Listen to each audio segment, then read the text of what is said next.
뭐 과학고 영재고를 준비를 하는데 뭐 어디까지 공부를 선행을 해야 되냐 물어를 보세요. 그래서 일반적으로 뭐 과학고 영재고 같은 경우에는 일단 고등수학 상하는 기본인 것 같고요. 예, 그리고 이제 수원에서는 좀 입시랑 관련된 부분이 삼가함수라든지 수열 파트 정도는 보고 가야지 괜찮은 것 같습니다. 외고 자사고나 일반고는 사실은 고등수학 상하가 양이 많기 때문에 그 정도는 하고 올라가야지 맞는 것 같습니다. 예.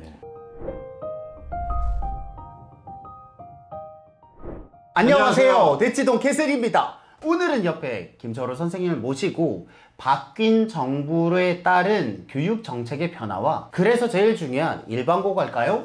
혹은 자사고, 특목고 갈까요? 기준에 대한 이야기를 해보려고 합니다. 먼저 교육 정책은 어떻게 변하고 있나요? 그러니까 이제 그전에는 이제 외고 자사고를 약간 일반고로 전환하는 기조였었는데 지금 새 정부가 들어서면서 선택의 다양성을 준다는 취지에서 다시 유지하는 쪽으로 가고 있습니다. 이게 옆에서 들을 때는 혼란스러운 것 같아요. 예를 들면 폐지로 가요? 그러면 고등학교별로 차이가 없으니까 성과가 많이 나는 강남에 있는 학교들 위주가 유리할 거라는 평이 대다수였습니다. 그렇죠? 그러다가 이제 특목고나 자사고 폐지가 약간 유예를 하거나 만약에 변화가 있으면 그래서 이사를 가라는 거야 말라는 거야 이런 고민이 있을 수 있을 것 같아요. 그렇죠. 그래서 이제 지금 제가 중2, 중3 아이들을 많이 가르치고 있는데 어머님들이 좀 많이 물어보시거든요. 그러니까 이제 뭐 일반고를 간다면 약간 좀 내신 따기가 좀 수월하고 이제 외고 자사고를 간다면 좀 수능 이제 위주로 자기가 실력을 약간 좀 향상시킬 수 있으니까 그런 것들을 많이 물어보세요. 그래서 이제 제가 경험담을 바탕으로 좀 말씀을 드리려고 합니다. 여기서 경험담이랑 김철호 선생님이 대원 외고를 나오셨거든요. 그때 당시에 대원 외고는 되게 빡셌죠. 그래서 그렇죠. 힘든 학교를 경험하신 이야기를 해보려고 합니다. 그러니까 제가 이제 대원 외고 8기를 졸업을 했는데 그러니까 중학교 때는 나름 공부를 했거든요. 그래서 담임 선생님이 그때 임신을 하셨었는데 아무래도 좀 학교 때는 공부 잘하는 아이들 많이 좀 모범생 약간 좋아하고 하잖아요. 그래서 약간 좀 태교를 저를 보고 하신다고 말씀도 들었고 여학생들한테 약간 인기도 약간 있는 편이었고 그랬었는데 그런데 이제 고등학교를 들어가서 이제 약간 좀 준비 없이 그냥 이제 친구들이 많이 준비를 하길래 시험을 봐서 들어갔어요. 근데 처음에는 성적이 뭐 크게 중학교 성적이 다르지 않아서 이거 뭐 할만하네 뭐 이런 식으로 들어갔는데 이게 시험을 볼 때마다 성적이 조금씩 떨어지더니 나중에는 거의 이제 한 반 정도, 중간 정도 성적이 되는 거예요. 그러니까 이게 나름대로 학교에서 주목을 받던 학생에서 약간 좀 일반적인 학생, 그리고 이제 약간 고2 때는 약간 좀 방황을 하고 해서 거의 이제 반에서 바닥이 나왔거든요. 그러니까 모범생에서 약간 이제 이게 좀 문제까지는 아니지만 아무튼 그렇게 좀 이렇게 추락이 되니까 굉장히 좀 학교 생활이 힘들더라고요, 이게 여러분들은 잘 모르실 수 있겠는데요. 카이스트에서 자살률이 매우 높은 이유는요. 다 모여 있잖아요. 그리고 카이스트가 독립되어 있는 공간입니다. 대전 유성구에 이게 박혀 있거든요. 그러니까 외부와의 교류 활동이 아주 많지 않아요. 그렇게 폐쇄되어 있는 공간에서 나래비를 세웠을 때 100명 중에 내가 100등을 하면 쉽지 않아요. 그런 경험을 특목고나 자사고로 가면 고등학교 때 경험할 수 있다는 거죠. 그러니까 약간 좀 가치관이 형성이 되고 이렇게 좀 큰 성장할 시기인데 약간 좀 울타리가 있다가 갑자기 이제 그게 딱 이렇게 없어지고 약간 허허벌판에 내놓은 느낌? 이래서 굉장히 많이 힘들었던 기억이 나거든요. 그래서 지금 이제 말씀을 드리고 싶은 거는 뭐 일단은 뭐 좋은 거는 맞아요. 그러니까 교육 환경도 좋고 또 아이들이 또 열심히 하니까 또 분위기도 좋고 학습 분위기, 완학 분위기도 좋은데 거기 안에서 스트레스라든지 그런 거를 좀 너무 빨리 경험을 하다 보니까 우리가 참 이게 살아가는 게 좀 많이 힘들지 않았나 느낌이 듭니다. 저는 김철호 선생님과 같은 경험을 실은 대학교 때 했거든요. 이게 넘사벽에 친구가 있는 거예요. 저는 몇몇의 친구를 보면서 이번 생에 이 친구를 따라잡는 건 어렵겠구나라는 생각을 많이 했거든요. 그러면서 나는 바본가? 이런 생각을 대학교 1학년 때 많이 하고 기숙사에서 샤워실에서 샤워를 2시간씩 하면서 맨날 울었던 기억이 나요. 이게 밖에서 보면 근데 그 스트레스를 몰라요. 왜냐면 명문대 학생이거든요.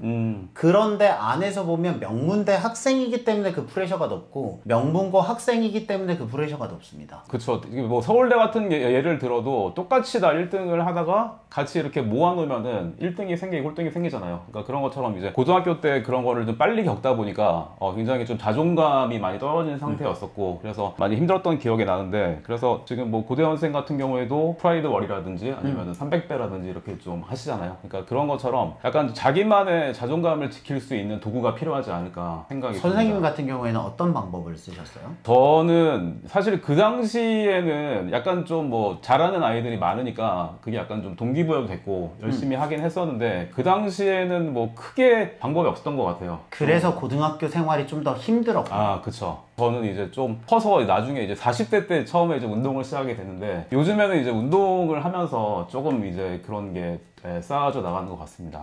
선생님 같은 경우에 일주일에 6일을 운동하시죠? 6일에서 7일, 그러니까 운동은 하기는 매일 해요. 아, 그래요? 이게 결론적으로는 공부 얘기로 시작해서 자존감 이야기로 끝낼 수밖에 없는 게 무조건 데미지가 오거든요. 아, 그쵸, 그쵸. 자존감에 무조건 데미지가 옵니다. 근데 그 데미지가 왔을 때 어떤 대안책이 나에게 맞는 게 있냐, 없냐에 따라서 그 고비를 넘고 안 넘고가 있기 때문에 그런 부분에 대한 고민이 실질적으로 학생들의 공부 성과에 영향을 미친다라는 얘기를 하고 싶어요. 아, 그쵸. 그렇죠.